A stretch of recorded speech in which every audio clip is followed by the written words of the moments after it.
الحمد لله وحده والصلاة والسلام على من لا نبي بعده أما بعد فأعوذ بالله من الشيطان الرجيم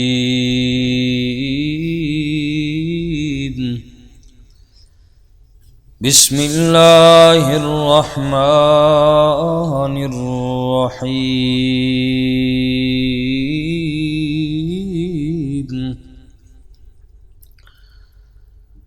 قال النبي صلى الله عليه وسلم في الحبة السوداء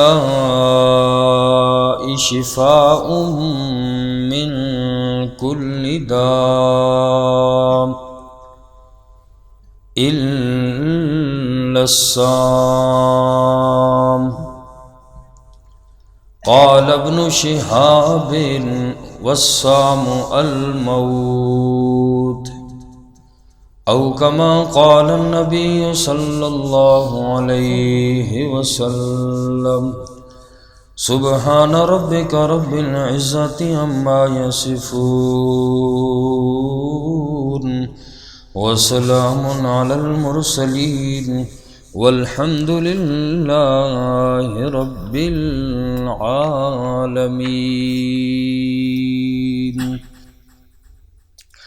انتہائی واجب الاحترام معزز سامعین، گزشتہ منگل صحت پر مختصر بات ہوئی تھی. آج مختصر سی بات بیماری کے حوالے سے. اس دنیا میں انسان کے لیے اللہ نے جہاں خوشیاں رکھی ہیں تو اس دنیا میں وہیں ان خوشیوں کے ساتھ انسان کو دکھ بھی ملیں گے، رنج بھی، تکلیفیں بھی، بیماریاں بھی ملیں گی. اور چونکہ یہ سب کچھ اللہ تبارک و تعالیٰ کی طرف سے ہوتا ہے، اس لیے ایمان والے لوگوں کو چاہیے کہ تکلیف کی ان گھڑیوں میں ہمت اور صبر سے کام لیں. ظاہری اسباب جتنے بھی ہیں ان کو ضرور اختیار کریں، ساتھ ساتھ اللہ کی طرف رجوع بھی کریں. آج اسباب پر تو ہماری نظر بالکل ہے لیکن اللہ کی طرف رجوع نہیں ہے. اور یہ جتنی بھی مصیبتیں، پریشانیاں، بیماریاں ملیں، ان پر اللہ کی طرف سے اجر و ثواب کی امید رکھیں. انشاءاللہ تعالی حالات بالکل سازگار ہوں گے. اور بیماری کو ختم کرنے کے لیے ظاہری تدبیر اختیار کرنا، علاج کرنا، صبر اور تقوی اور توکل کے یہ خلاف نہیں ہے کہ کوئی آدمی کہے بیمار ہو گیا میں تو علاج نہیں کرواتا، میں اللہ پہ توکل کرتا ہوں، تو یہ بات خلاف شریعت ہے. آدمی کو ایسا نہیں کرنا چاہیے بلکہ ظاہری تدابیر اختیار کرے، تو یہ بات توکل کے خلاف بالکل نہیں ہے. اور اسی طرح اللہ سے دعا کرنا چاہیے، اللہ پاک سے دعا کرنی چاہیے اور اللہ کے سامنے اپنی کمزوری اور عاجزی کا اظہار کرتا رہے ہر وقت انسان. اور بیماری آئے تو بے صبری والی باتیں انسان کو نہیں کرنی چاہیے. اللہ سے شفا طلب کریں، بے صبری سے کام نہ لیں. اور جو آدمی بے صبری نہیں کرتا بیماری پر اور اللہ کی طرف رجوع کرتا ہے تو اللہ کو یہ باتیں بڑی پسند ہیں. بے صبری تو یہ ہے کہ آدمی بیمار ہو گیا، تقدیر پر ناراضگی کا اظہار کرے، جزا فضا شروع کر دے، مخلوق کے سامنے خالق کی شکایت کرے. رب جس حال میں رکھے خوش رہو، مخلوق کے سامنے اپنے اللہ کی شکایت نہ کرو. اور اللہ کی رحمت سے مایوس ہو جانا، کوئی بیماری پریشانی آئے، جزا فضا کرنا، لوگوں کے سامنے اس کو گنتے رہنا، اللہ کی رحمت سے مایوس ہونا، اور یا بیماری کی شدت آ گئی ہے بندے پر کوئی ناجائز یا حرام ذریعہ علاج ڈھونڈتا ہے تو یہ ساری باتیں ممنوع ہیں، اور یہ بے صبری ہے، یہ باتیں اللہ کو پسند نہیں ہیں۔ جس طرح صحت اللہ کی ایک بے مثال نعمت ہے، اسی طرح بیماری بھی من وجہ، پریشانی بھی، دکھ بھی، رنج بھی،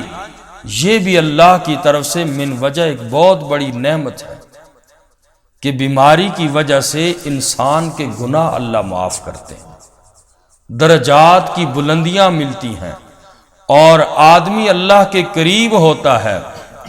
اور صحت کے زمانے میں جو انسان اعمال کرتا ہے تو اب یہ بیماری میں نہیں کر سکتا،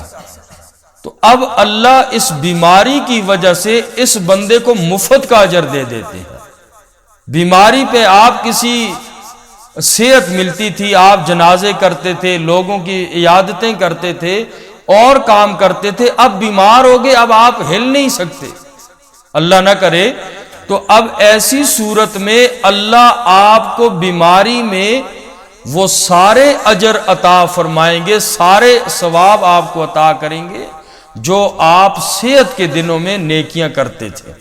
بیماری کتنی بڑی اللہ کی طرف سے نعمت بھی ہوئی، اور صبر پر ملنے والے بے شمار انعامات کا انسان مستحق ہوتا ہے۔ اور اسی طرح فرمایا کہ یہ آدمی، بیمار آدمی فرشتوں کا ہم نشین ہوتا ہے، لیکن مزاج شریعت یہ ہے، شریعت کا مزاج یہ ہے کہ اس نعمت کے مانگنے کی اجازت نہیں ہے آپ کو، کہ آدمی کہ اللہ مجھے دکھ دے، اللہ مجھے بیماری دے، پریشانی دے، تو اس نعمت کے مانگنے کی اجازت بالکل نہیں ہے۔ بیماری اور مصیبت مانگنی نہیں چاہیے، بلکہ اللہ سے عافیت کا سوال کرنا چاہیے، اور اگر بیماری بن مانگے آ جاتی ہے تو اب شکوہ شکایت بھی نہیں کرنی چاہیے، بلکہ صبر کرنا چاہیے۔ ایک اللہ والے کے بقول بیماری آنے پر 3 اعتبار سے آدمی کو اللہ کا شکر کرنا چاہیے۔ کون بندہ ایسا ہے کہ جو آج بیماری، پریشانی، دکھ کوئی بھی ملتا ہے، اولاد کی طرف سے، بے روزگاری ہے، مہنگائی ہے، کچھ بھی ہے، تو ایک اللہ والے نے لکھا ہے کہ بیماری، پریشانی کوئی بھی آ جائے تو 3 وجہوں سے انسان اس بیماری پر بھی اللہ کا شکر کرے۔ اور پہلی وجہ یہ کہ آدمی اپنی بیماری کو دیکھے اور سوچے اور یہ کہے کہ اللہ تیرا شکر ہے، یہ تو نے تھوڑی سی مجھے بیماری لگا دی، اے اللہ کوئی لا علاج بیماری سے تو نے مجھے بچا دیا، اور ایسی بیماری تو نے نہیں لگائی یا اللہ جس کا کوئی علاج نہیں ہے، اور یا اللہ اس سے بڑی بڑی بیماریاں دنیا میں موجود ہیں، اللہ تیرا شکر ہے تو نے مجھے چھوٹی سی بیماری دی، اس پہ بھی اللہ کا شکر ادا کرنا چاہیے۔ دوسرا یہ کہ آدمی سوچے کہ اللہ تیرا شکر ہے کہ یہ بیماری تو نے جسم کی لگائی ہے، اللہ تو نے روحانی اور ایمانی بیماری نہیں لگائی، اس وجہ سے اللہ کا شکر کرے۔ روحانی بیماری میں تو انسان کفر اور ارتداد اور گمراہی کا شکار ہو جاتا ہے، ایمان سے ہاتھ دھو بیٹھتا ہے، جس کا ایمان چلا گیا اصل ہلاک ہو گیا وہ بندہ۔ اس لیے بیماری تھوڑی آئے، جیسی بھی آئے، رب کا شکر کرو، اللہ تیرا شکر ہے یہ جسمانی بیماری ہے۔ روحانی بیماری لگ جائے، ایمان ہی چلا جائے، اللہ نہ کرے، تو پھر انسان اس کے لیے کیا کرے، وہ تو ہلاک ہو گیا دنیا اور آخرت کے۔ اور تیسرا یہ سوچے کہ اللہ بیماری آئی، اللہ تیرا شکر ہے کہ یہ بیماری تو نے مرنے سے پہلے پہلے میرے اوپر لے آیا، مصیبت جو بھی آئی، کچھ بھی آئی، رنج تکلیف، اللہ تو مجھے پہلے دے دی موت سے، پتہ نہیں مرنے کے بعد اللہ تو دیتا تو جہنم کی آگ بڑی سخت ہے۔ اس لیے انسان کو بیماری، پریشانی، کوئی بھی دکھ ملے،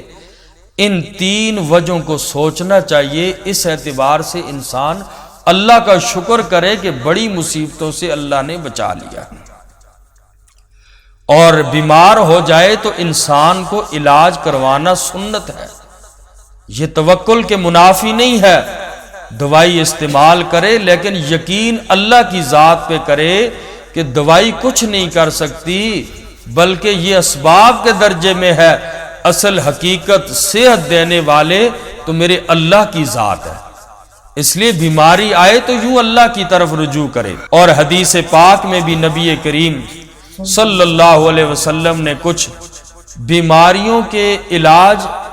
آقا علیہ السلام نے بھی ذکر فرمائے۔ آج ہمیں ڈاکٹر کی باتوں پر تو یقین ہے، اس یقین سے آقا علیہ السلام کے نسخوں پر بھی عمل کرنا چاہیے۔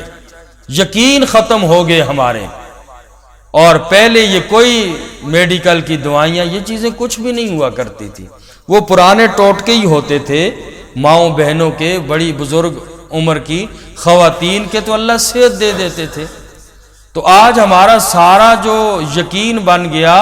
انہی چیزوں پہ بن گیا، یہ بھی غیر دل میں بسا لیا ہم نے،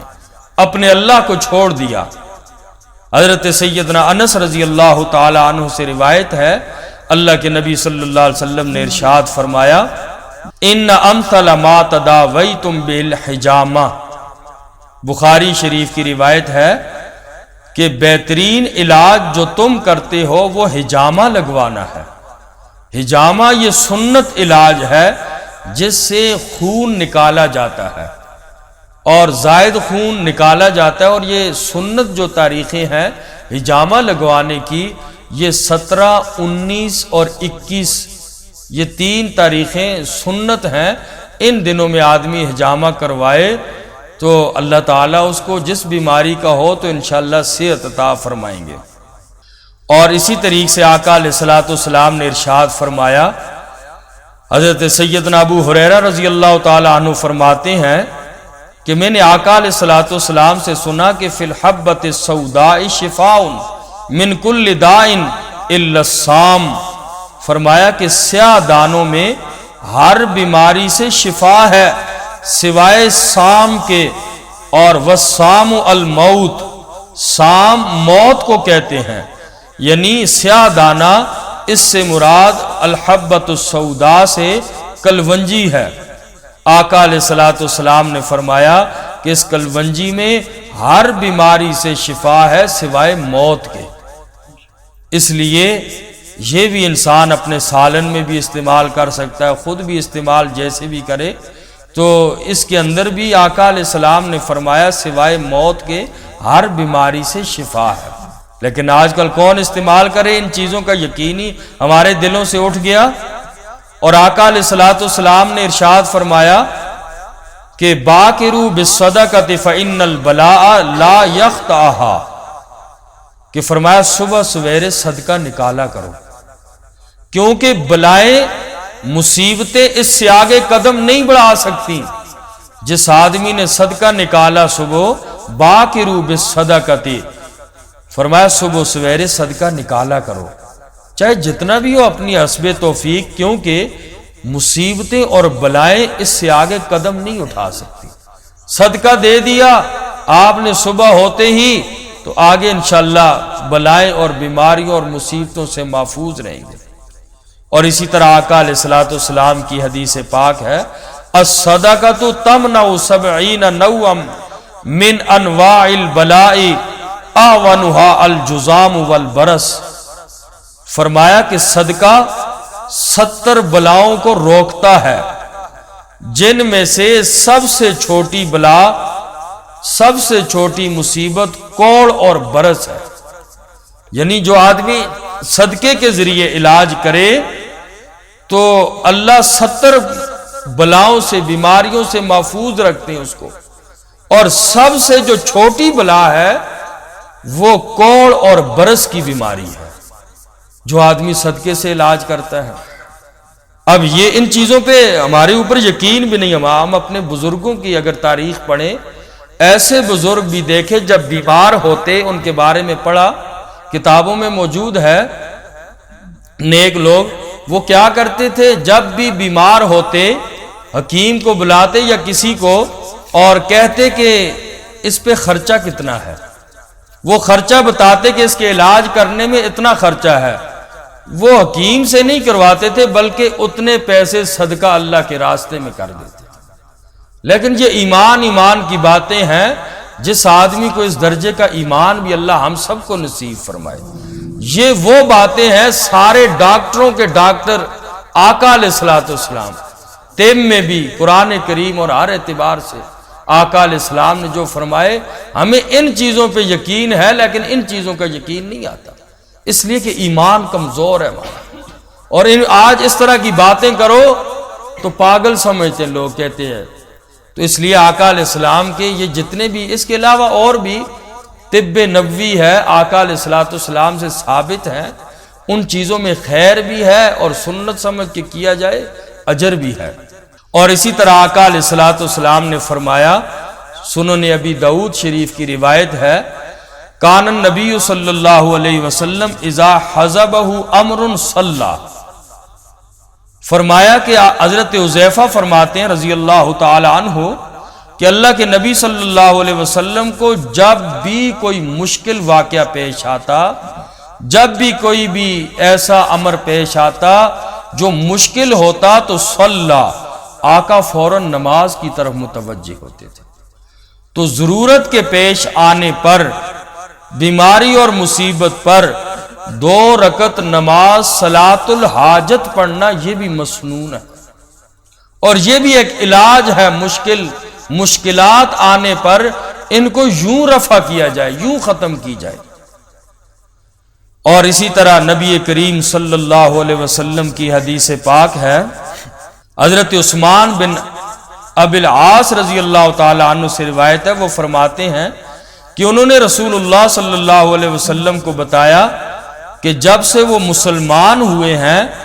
اس وقت سے میں اپنے جسم میں بڑا درد پاتا ہوں، میرے جسم میں بڑے درد ہے۔ حضرت عثمان بن ابی العاص رضی اللہ تعالی عنہ نے فرمایا، تو آقا علیہ السلام نے فرمایا، صحیح مسلم کی روایت ہے، صحیح روایت ہے، آقا علیہ السلام نے فرمایا، ضع یدک علی الذی تعلم من جسدک وقل بسم اللہ ثلاثا وقل 7 مرات اعوذ باللہ وقدرتہ من شر ما اجد واحاذر۔ یہ آقا علیہ السلام نے فرمایا جب صحابی رسول نے اپنے جسم میں درد کی شکایت کی تو آقا علیہ السلام نے فرمایا، ضع یدک علی الذی تعلم من جسدک، کہ آپ اپنا ہاتھ درد کی جگہ پر رکھو، جہاں آپ کو درد ہو رہا ہے اس جگہ پہ آپ اپنا ہاتھ رکھو، اور فرمایا وقل بسم اللہ، اور 3 دفعہ بسم اللہ پڑھو۔ صحابی رسول سے فرمایا آقا علیہ السلام نے، اور پھر فرمایا کہ 7 مرتبہ وقل 7 مرات اعوذ باللہ وقدرتہ من شر ما اجد واحاذر۔ آقا علیہ السلام نے فرمایا 3 مرتبہ بسم اللہ پڑھ کے اپنے جسم کے اوپر یہ 7 مرتبہ ادھر ہاتھ رکھا رہے، اور پھر 7 مرتبہ اس دعا کو پڑھو، اعوذ باللہ وقدرتہ من شر ما اجد واحاذر۔ فرمایا کہ اس کا معنی یہ ہے، اعوذ باللہ میں اللہ کی پناہ مانگتا ہوں، وقدرتہ من شر ما اجد واحاذر، اس چیز کی برائی سے جس کو میں پاتا ہوں اور جس سے میں ڈرتا ہوں، اللہ مجھے اس سے پناہ دے دے۔ تو حضرت عثمان بن ابی العاص رضی اللہ تعالیٰ عنہ فرماتے ہیں کہ میں نے ایسا ہی کیا، جہاں جسم کے جس حصے پہ درد تھا اس پہ ہاتھ رکھا، ہاتھ رکھنے کے بعد 3 مرتبہ بسم اللہ الرحمن الرحیم پڑھا، اور 7 مرتبہ اعوذ باللہ وقدرتہ من شر ما اجد واحاذر پڑھا، اور اللہ نے میرے درد کی تکلیف کو دور کر دیا۔ تو اللہ کے نبی صلی اللہ علیہ وسلم کے بتائے ہوئے نسخے اللہ کے کلام میں اور ان چیزوں میں بڑا ہی اثر ہے، بڑی طاقت ہے، لیکن اس کے لیے ایمان بھی شرط ہے۔ ایمان کمزور نہ ہو، اس ایمان کے ساتھ پڑھا جائے تو رب کے کلام میں اللہ کے نام میں بہت بڑی طاقت ہے۔ پینے والوں نے اس دفعہ، اور پرانی باتیں تو چھوڑیں، پرانے لوگ نیک لوگ تھے، اور ابھی کچھ سال پہلے کی بات ہے جہاں پر کافروں نے ایک مسلمان کو اس بات کا کہا کہ تو اس بری مجلس کے اندر اگر یہ زہر کی شیشی پی لے، اگر تو نہ مرا تو ہم اسلام قبول کر لیں گے۔ اور وہ مسلمان آدمی ایمان کا پکا تھا، یہ ابھی تقریباً 4-5 سال پہلے کی بات ہے، میڈیا پہ بڑی آئی تھی، اور دوسرے کسی ملک میں نوجوان آدمی تھا، اور اس نے سارے مجمع کے سامنے اللہ کا نام لے کے وہ شیشی کو پڑھا، چیخیں کافروں کی نکل گئی، جو سارے اس مجمع میں تھے چیخ اٹھے کہ یہ ابھی مرے گا، ابھی مرے گا، کچھ نہیں، اور وہ لوگ پھر مسلمان بھی ہوئے۔ تو اس لیے اللہ کے کلام میں آج بھی وہی طاقت ہے۔ مسئلہ یہ ہمارے ایمان کا مسئلہ ہے، ہمارا ایمان کمزور ہے۔ رب کا قرآن، اللہ کا کلام جو 1400 سال پہلے میرے پیغمبر پہ اترا، آج بھی وہی ہے، قیامت تک وہی رہے گا، اس کی تاثیر بھی وہی ہے۔